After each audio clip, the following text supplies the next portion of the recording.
Humans have many different emotions, and not all of them necessarily feel good. Like feeling sad and anxious, they can both make us feel drained and overwhelmed, and I doubt many people would call them their favorite emotions. So clearly these emotions are bad and we should try to limit them as much as possible, right?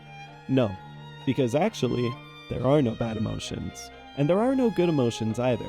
That's because emotions can't be good or bad. Emotions are just information. But what do I mean by that? You see, humans have emotions for a reason. Not only do emotions give life color, but they also act as flags that go up whenever there's something our body wants us to be aware of. As an example of this, let's look at fear.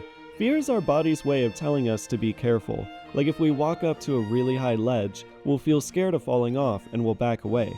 But imagine if we didn't have fear. We'd just keep walking and fall off the edge. And that's not fun. Another example of emotions acting as information is disgust, which protects us from contamination and disease. If we're going through our fridge for food and find something moldy and smelly, we'll likely be disgusted by it and throw it out rather than eating it.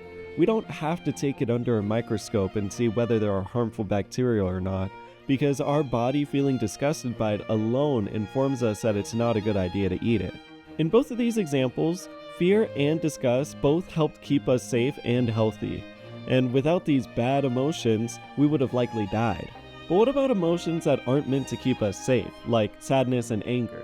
They just make us feel really bad and can sometimes make our situations worse. Well, I would argue that these emotions actually do keep us safe too, just in their own ways. Let me explain.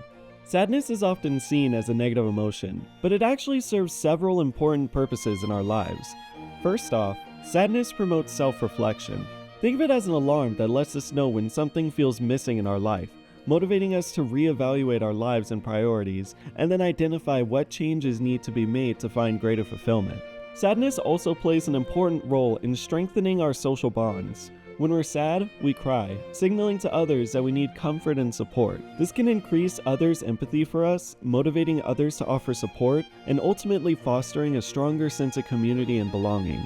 Now keep in mind that while there are no bad emotions, you can act on emotions in a way that is bad. One of the most common examples is anger. Anger itself is not bad. It can encourage us to look inwardly, help us call out injustice, and can motivate us to improve our situation.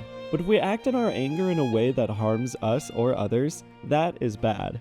This is why it's so important that we understand our emotions and the roles they play rather than just signing them off as good or bad. If we just write off these emotions as bad or negative, then we rob ourselves of the information and insight that they can provide for us. But if we can accept that there are no good or bad emotions, and that our emotions are just trying to tell us something about ourselves, then we'll get one step closer to reaching a higher level of fulfillment and happiness in our lives.